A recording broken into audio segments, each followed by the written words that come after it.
Hi there, everyone. Welcome to this episode of the Class E podcast.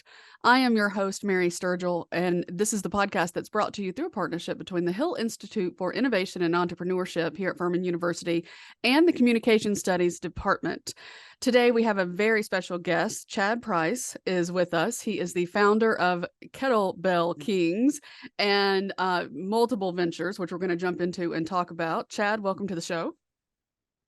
Hi, nice to meet you. Thank you for having me. Yeah, thank you. So I want to start by talking about kind of going way back to your childhood, and I want to find out, where did your entrepreneurial spirit come from? I think it's interesting. I had to really kind of dig onto that question when I was writing my book recently and trying to figure out, when was the first time that I really kind of thought about being an entrepreneur. And I don't know if it was ever, a one kind of light bulb moment in my head. I think it was just, I've been on so many teams growing up playing sports that I always knew I wanted to be or create, some type of business operation that I respected, like the teams I participated in. So, some type of successful operation, a group of individuals that got together and, achieve something bigger than themselves. That's kind of always been my dream. When I graduated college, I think it was just like anybody else. I went into the corporate America and tried to find different jobs and different experiences that I thought would maybe fulfill that need. And in that process, it kind of led me to realizing that, this wasn't the exact experience I was looking for. And if I really wanted that type of experience, I'd have to create it myself. Yeah, absolutely. So you mentioned you played football at Rice and you got a business degree while you were there. It was a few years after that, though, that you started Kettlebell Kings with, I believe, a couple of your teammates. Yeah. So one of my teammate, one is a friend of a teammate. So kind of, small circle. And when we started Kettlebell Kings, it was more for us. We knew we wanted to start a business in general. Yeah. And we knew it was going to be something e-commerce. We had kind of been doing our research. And at the time, I was working a corporate job. So, in my free time, I was researching and trying to figure out, if I was going to start a company, what type of company would it be? And at the time, there was really no cool brand around kettlebells. And so we wanted to kind of build like a network or community of people who use the kettlebell as a tool for health and wellness, but more of a fitness or enthusiast type of community, overall health and wellness community, just using that kind of as a centerpiece. Yeah, I love that idea. And that I want to remind our listeners that and viewers on YouTube that was back in 2012, right? So it was before Peloton and before the mirror and all of those things. Yeah. Yeah, no, it is interesting to see those things come along because it's like, you kind of feel like, oh, we missed out on these huge ideas, right? Because we're sitting here selling kettlebells. But, I think that's kind of the benefit of starting your own businesses. There's different kind of levels to the journey. There's different scales to everything that you do. I think the fitness community, building the online community and kind of aligning different kind of small and niche type of organizations is kind of an expertise of ours and an expertise of mine now that I can carry with me and kind of apply that in any organization. Yeah, absolutely. And well, I think you guys, I mean, I don't know if anybody before you guys, maybe unless it was like individual people or individual gyms that were creating this idea of community around the product, right? And before some of the big ones that we can think of now. So I think that was brilliant that you did that at that time, right? You kind of rode the digital wave a little bit in that regard, I think. Yeah, it makes me feel very old that I'm like original, like social media, like I had Facebook when it first came out, right? Right. But those were the good old days. And I think you're correct in the sense that there weren't any real kind of online communities back then because social media wasn't such a big presence. And we really, in the kind of creation of our business, we really wanted to focus on bringing as many people together as we could through a digital platform. And we never really wanted to have like a physical location. We wanted to invest everything in the company that we could to have like the most successful aggregation of content and basically like a superstore for the kettlebell enthusiasts online, and anyone can experience from anywhere in the world. Yeah. Now you also, for people who might not know, you also actually sold kettlebells and worked on the design of them and the manufacturing of them as well, didn't you? Yeah, no, I mean that's kind of stuff is awesome for me. Right. I had many different jobs in in college and after college. So some of my previous experience helped out there. Like, for example, I was doing stadium seating when I was in construction. Hmm. And if you do stadium seating, like the stanchions or the uprights that hold the seats together, they're made out of cast iron. And so I would get huge containers of those on a construction site. And, for me, it's like, oh, this is how, metal is made. This is how bulk iron is shipped to America. So I kind of had a familiarity with the type of process that was needed. And once we started Kettlebell Kings, we really just found experts and organizations that, we kind of took their advice and took the customer advice and tried to make the best product. So we would take samples from a manufacturer and then just really tweak those until we got those into the hands of the professionals and they told us it was perfect. And then that's the one we'd go with. Yeah, nice. I love that process. And it's trial and error, right? You just have to go with 100, what's best right now until you find uh, something better. 100%. And, I tell people all the time, we got kettlebells with literally, would get them into the warehouse. We'd want to do a quality control. And so we'd literally throw them up in the air, bang them on the ground, like try to break them on purpose. And during that process, some of them would crack open. So, we've got kettlebells with literally like factory dust and dirt and cigarette butts inside before. So there's definitely a trial and error process that goes into making things right. But, I enjoy that process. And I think that's what helps separate you from another company. So if everyone has to go through kind of those pitfalls and Yeah, overcome those obstacles, it just puts you a little further away from the competition. absolutely. Absolutely. The, COVID affected a lot of businesses that were in a negative way when we all closed and all of that. But you guys actually thrived during that time. Talk a little bit about that, how that happened. Well, I mean, we always knew when we started the company that online fitness and digital fitness at home was going to be the future of health and wellness. So, Hmm. in our eyes, COVID just kind of accelerated that process and took us into that, that new reality forever. So even if you went back to the gym, I think you still remember those days and you still kind of have a plan or backup plan for your online fitness or your home-based fitness, let's say initiatives. And so for us, we were already set up perfectly for that. And Hmm. all it really did was, kind of prove our point and it proved the kind of the model, if you will, for Kettlebell Kings as a whole, because we weren't even able to fulfill all of the needs at the time. Right. At we went from normal doing well as a business, growing, doubling every year type of success as a company. But during that time period, we had over 50,000, 60,000 people on our wait list just that couldn't get product. So, it's kind of a crazy time. Yeah, that is a crazy time. You mentioned your model. Can you talk about that a little bit more, kind of outline that for our listeners? Your model for Kettlebell Sure. Kings. I mean, I think it's multifaceted, right? So Right.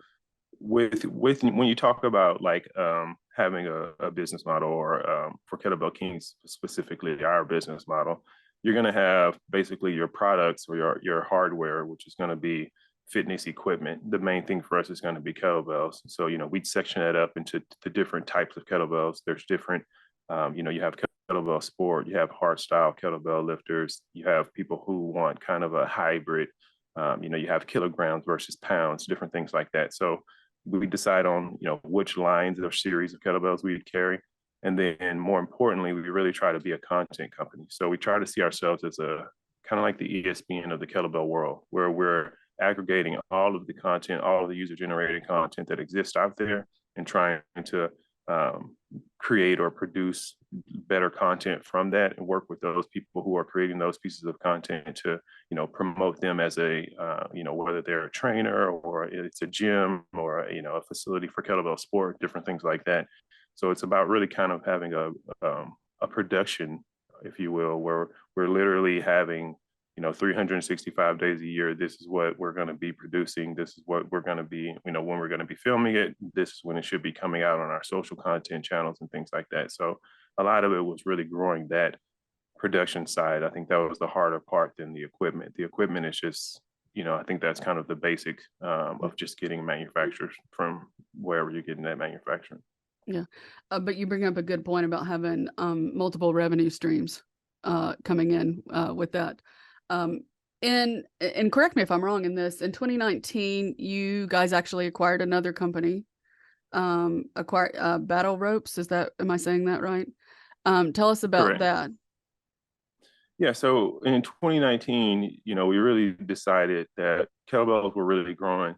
As a fitness company, we had inquiries and we had, the ability to sell other things besides kettlebells, but we didn't want to have, let's say, dumbbells by Kettlebell Kings.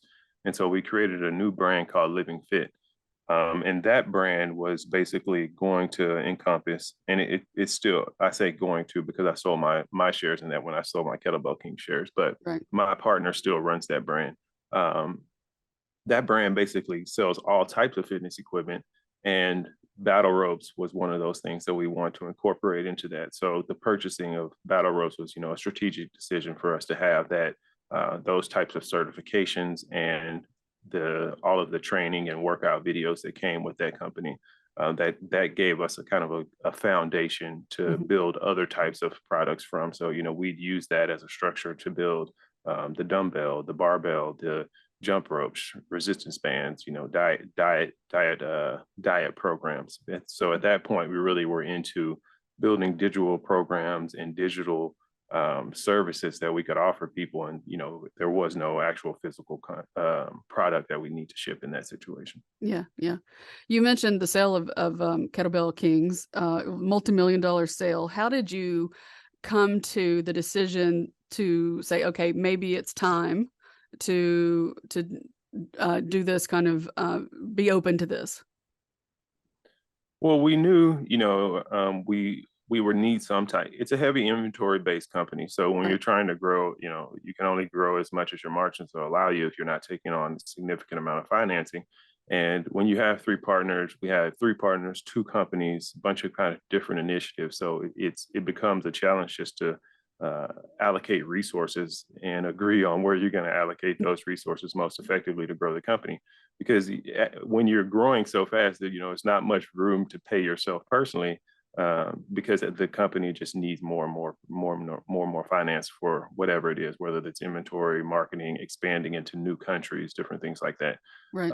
So on that journey, when we're looking for inventory financing or looking for a financial partner, a lot of people were approaching us about owning some type of piece of the company, and a lot of those people wanted to own a majority share of the company. So once those conversations started about a majority share, there wasn't a real option for us to stay around as kind of a side, or minority owner in the company. And so Mhm. we really just started kind of taking conversations of if you want to purchase the company as a whole, and that led us to some of these larger aggregators had already been reaching out to us. I think a lot of people see the brand and has a lot of potential because it has such a great online following and it demands such a big presence in that niche. So, if Mhm. you're searching kettlebells, you're going to find Kettlebell Kings. We've become synonymous with the term kettlebells in a way where we have our competitors that have to hashtag Kettlebell Kings on their social channels and things like that. So I think that's one of the benefits to just owning that brand, and the expansion that it's capable of it's outrageous. You're talking about we've only really been in America and kind of just dipped our toe into Europe and Australia a little bit. Right, right.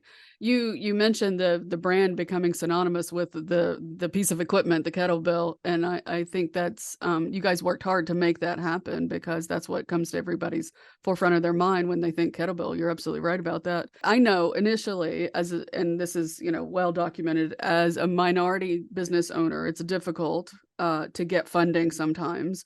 Did you face any of those hurdles based on the fact that, well, you had 3 partners, but 2 of you are minorities, right? So, did you face any of those hurdles that people normally face? Yeah, definitely. And I tell people all the time we would never get financing. So we tried to get financing from every bank that we ever worked with. Mhm, We ended up leaving every big bank because they kind of what we felt were not taking us serious as entrepreneurs or as businessmen. mhm. We ended up working with smaller credit unions who told us that they would take us a little more serious, but they never really had any type of financing that was substantial enough to really make a difference for us. So, $5,000 is not really going to change your company when you need, $30,000 worth of kettlebells. Right. Um, but in those situations, they also wanted, personal guarantees and things like that. And Mhm. when you're an entrepreneur, you don't have, a salary, let's say, for example, to guarantee some of the things that they're going to want to get these types of financing options. So for us, we literally bootstrapped it all the way until the point where we were using, these kind of e-commerce type loans, whether that's, PayPal Capital or these, the different ones that you could just, you basically can sign up online. They take a percentage of your revenue from your e-commerce store.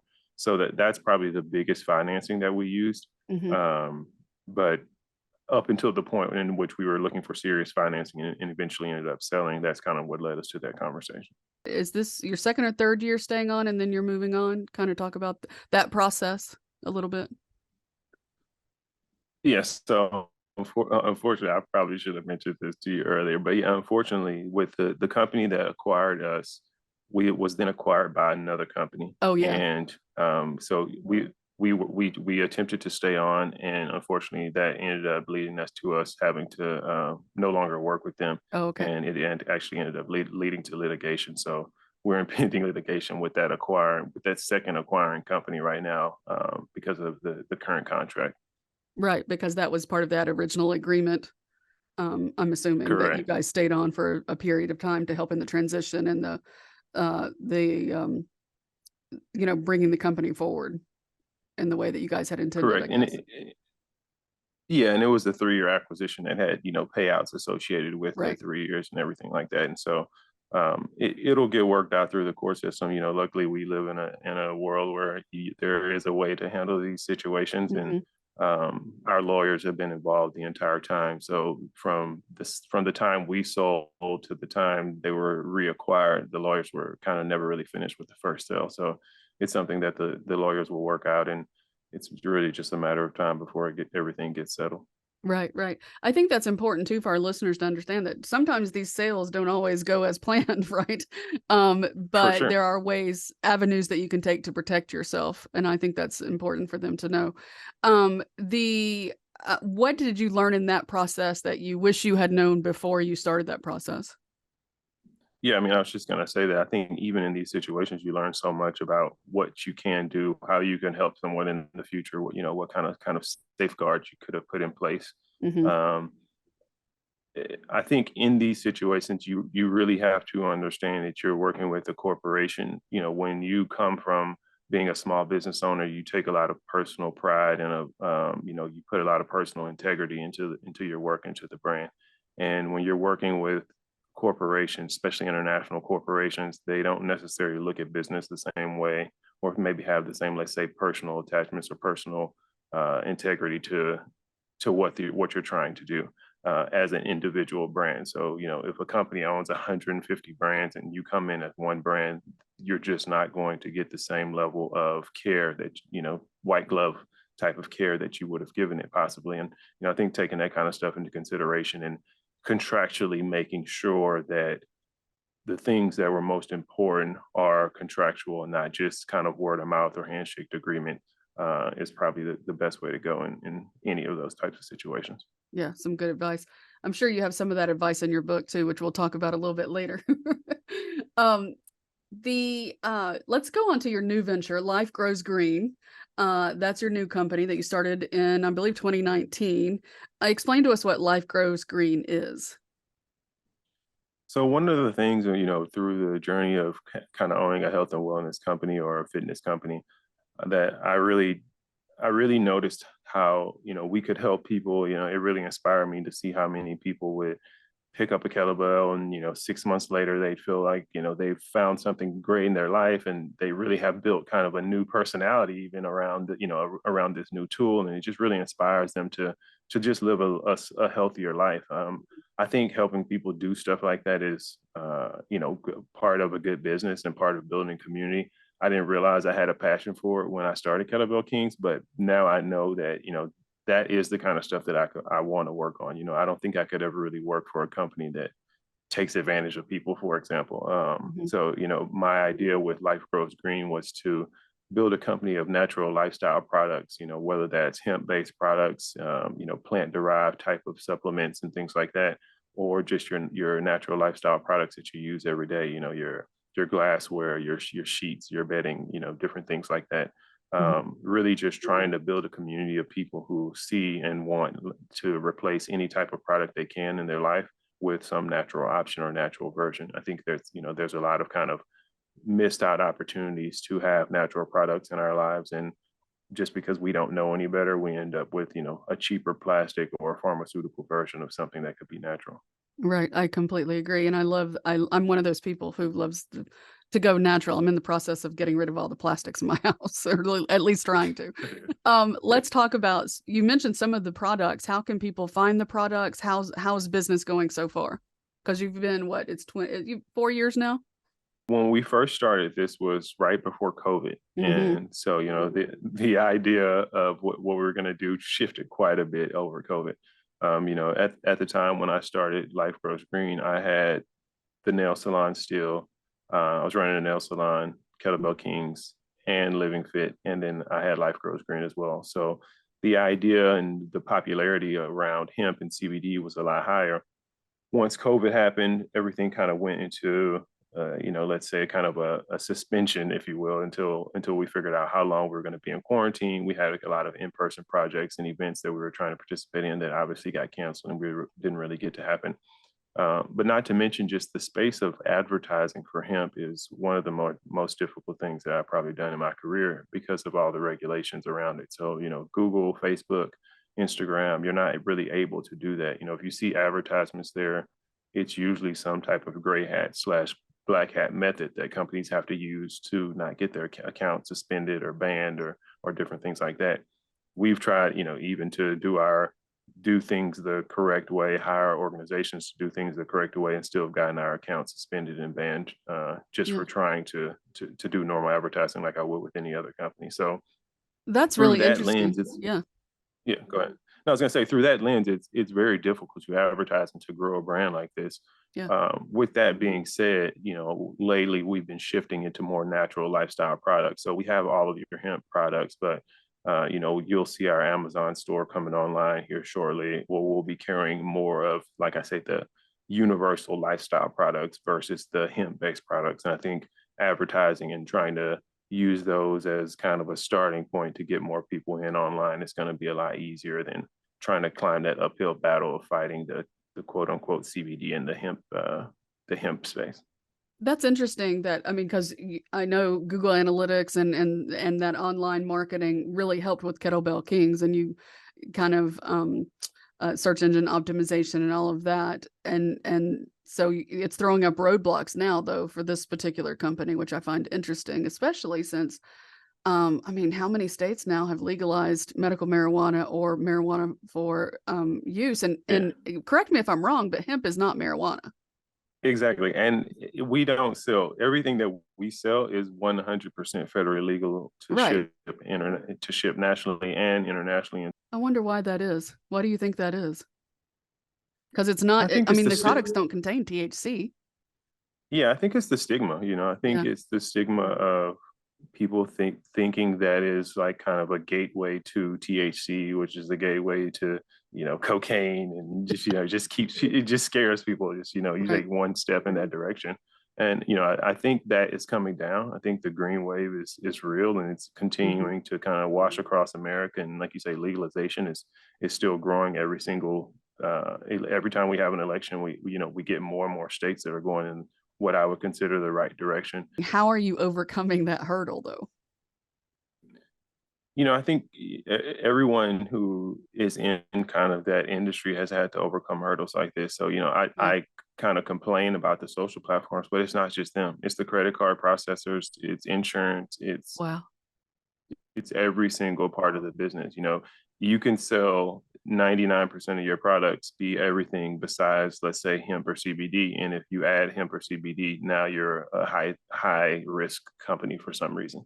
And these are things that have been in legislation and, kind of ingrained into corporate America that they need to just be outlawed. Like there's no reason for, hemp has already been basically given the same kind of space as rice or any other plant or grain that you would grow. So it should be treated as such by every organization. It shouldn't be treated as some kind of high risk event or high risk operation. But currently, that's just how it is, and there's not really anything you can do. So you just have to you're paying a higher cost for every single thing that you do, and you're getting restricted on advertising pretty much on every platform Right. currently. Right.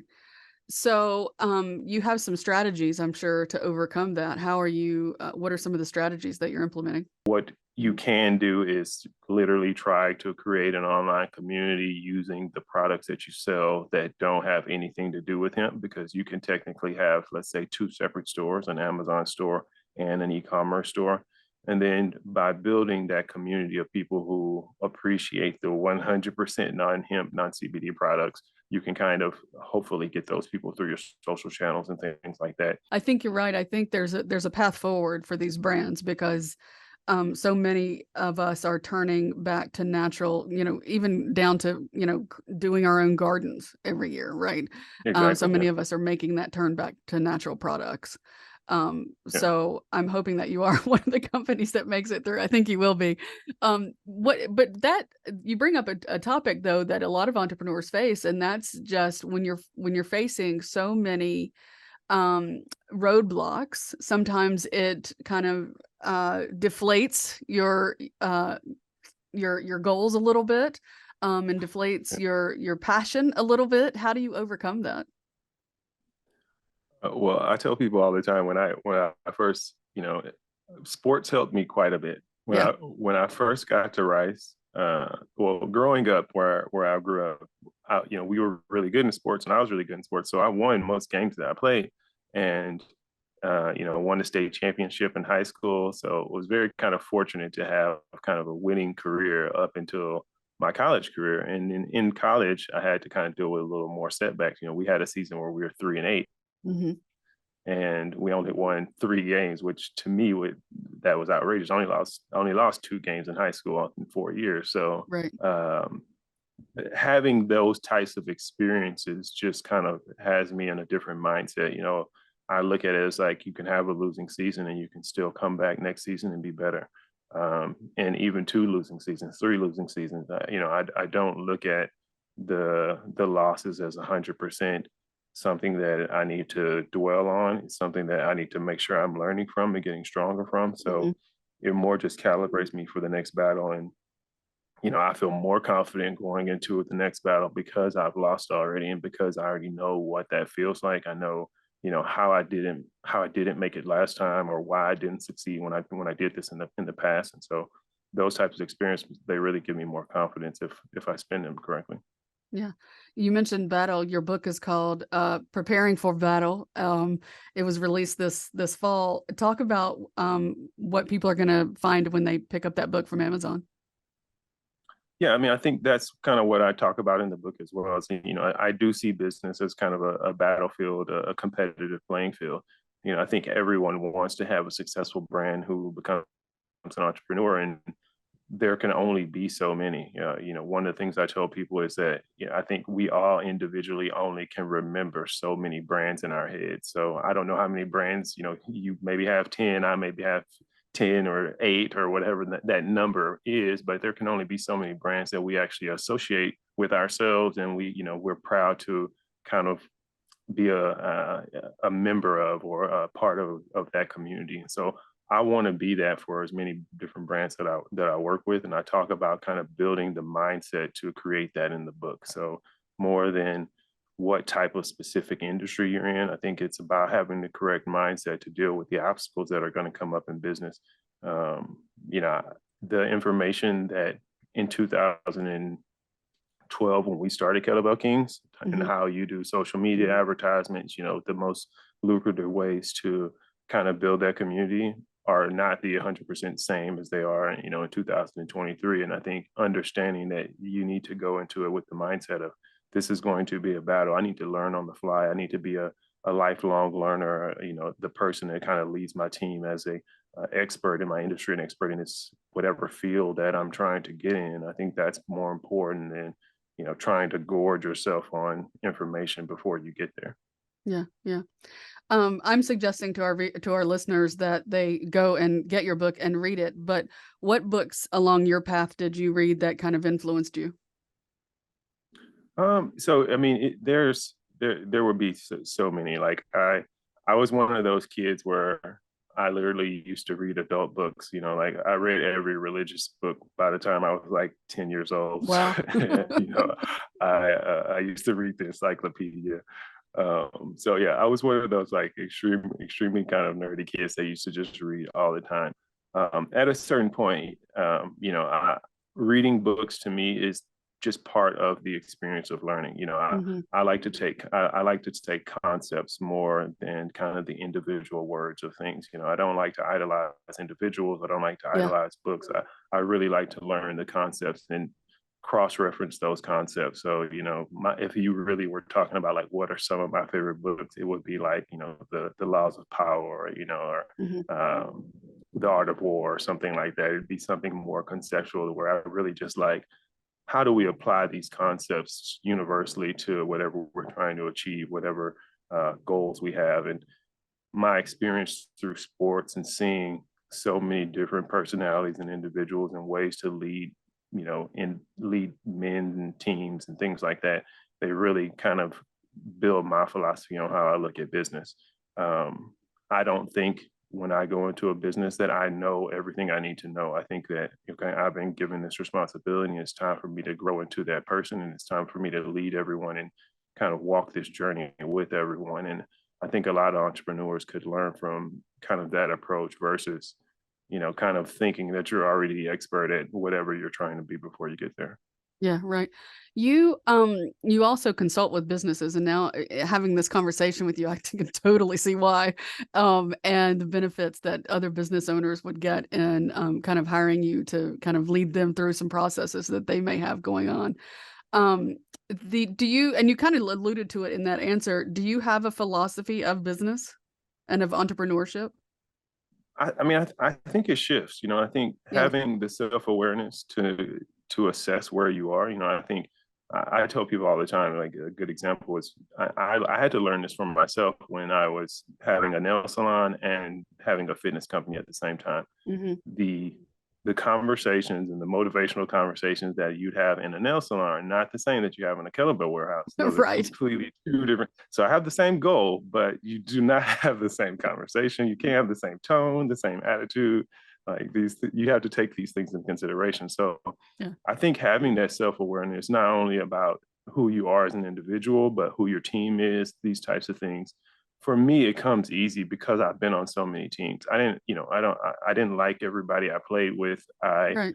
I was the kid that I knew the coach would get on some people and baby other people because that's what it took to motivate them. And there was a method to the madness sometimes. And Hmm. I'm one of those people that can see, and I like that kind of psychological strategy to things. And so I really try to come in and assess, where are you? Where do you think you are? Let's see, how close to my objective perception of things is your perception of things. And then if we can agree on common points, then I think you can kind of coach any team to the direction you want them to go. And that's just a matter of kind of putting a plan in place and executing on it. Yeah. Excellent. I love this. I know we could keep talking forever, but I probably need to wrap us up a little bit. I do want you, before I let you go, to give some advice to some of our entrepreneurs who are maybe starting out their journey. They think they have a product or they think they have an idea, but they're just not sure how to get it started. I mean, I think when you're just starting out, that's it's an opportunity, and it's kind of one of the most difficult times. You're 100% right. You don't know which direction to always go in when you're first starting, and there are unlimited directions. So that's one of the things that even with Kettlebell Kings, it changed over time. When we started the company, we were going to carry every single brand of kettlebells that existed, Right. and because of the first year of trying to do that, it ended up being, hey, now we're just going to carry our brand and we're going to manufacture a different series. And so I think having the correct mindset going in that you're going to do whatever it takes to work is more important than trying to make sure that you've gotten the exact product lineup right, or you've gotten the exact advertising, the exact logo even. I think there's situations in which action trumps kind of just sitting there being still. So if you have a way to create cash flow, to create revenue, to reach customers, I would say that that's where you should start. You should start with whatever can kind of create that initial cash flow. Even if it's not high profit margins, you can work on the margins, especially if you're not doing high volume and you're still able to create cash flow and bring in new customers and generate leads, bring in some type of, let's say, proof of concept that Mhm. will allow you to do a lot of different things. Because as you're doing that, you can work with individuals. You can mentor or find yourself. I'm sorry, not mentor. You can find yourself a mentor to help you in these situations. But if you don't really have any real world item to analyze, it's kind of hard for anyone to help you kind of talk about a figment of everyone's imagination, basically. Right, right. I love the way that you said that because so many people I think get almost paralyzed by trying to get everything right before they launch. Right, the right logo, the right, Yeah. branding materials, the right product, rather than let's launch, let's bring in some money, and let's be ready to educate ourselves on how things are going and be open to change, which is all the things that Yeah. you just said. Yeah, I mean, and that's why I say for me, it's almost natural because of sports, and Right, in sports, the game's on Friday, so it's like you can you can do whatever you want to do, but you have to go play on Friday. right. And I think in business, you have to create that for yourself, so that doesn't exist. There's no real game, and if you're when you're first starting, you get to kind of stall and say, well, we'll just play next week. We'll just play next week, and it's like, no, you have to be the one to say the game is on Friday, so we're starting on Friday, and that type of mindset, I think, is what is most important in an entrepreneur, so that you're the person that pushes things forward. If no one is no one is there to build your dream for you. Like no one is there to build a brand that's a multi-million-dollar or billion-dollar global brand for you. It's like you're going to be the driving force, or at least the starting point where the energy comes from. Yeah. Oh my God, that's so good. I'm going to tell everybody right now to go back and re-listen to what he just said because it's so good. The other thing I want to ask you is okay, so you sold Kettlebell Kings, you're starting this new company, you've written the book. What's next for you? So I mean, right now I'm working on quite a few different things. Obviously, Life Grows Green is one of my main focuses right now for sure. Mhm. The book just being released, that's what I'm really mainly kind of doing my promotional tour, if you will, for the book. So I'll be doing podcasts like this, but I'm also doing in-person events. I'm working on some workshops. So I have workshop and presentations, kind of doing some career development, even with some of the like young entrepreneurs and things like that. So I'm really just trying to transition to the next chapter of my business life. I am looking for consulting opportunities or joint venture opportunities right now. So have a couple potential opportunities that I may do. But I'm also looking to kind of bring in larger ones. I think that there are some larger fitness brands possibly out there that could use my advice, and that maybe are not doing so well when I look at the landscape. But Mhm. uh, I think those are just that's just one angle that I'd like to kind of give my feedback on. But there's so many different things that I want to do right now. I'm just kind of open for anything.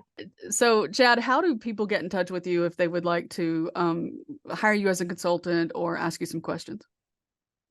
The best way to get in touch with me is probably through my website, chadprice.com. You can also reach me on all social channels. I'm on LinkedIn, Facebook, Instagram. So Chad Price on LinkedIn, Real Chad Price on the other social channels. Mhm. Um, and then you can check my book out on Amazon. So that's probably the number one way to support me and really understand a lot of my philosophies. And it talks about my story and my story with Kettlebell King. So I think that's always a good starting point if you're interested in starting your own business or a business entrepreneur.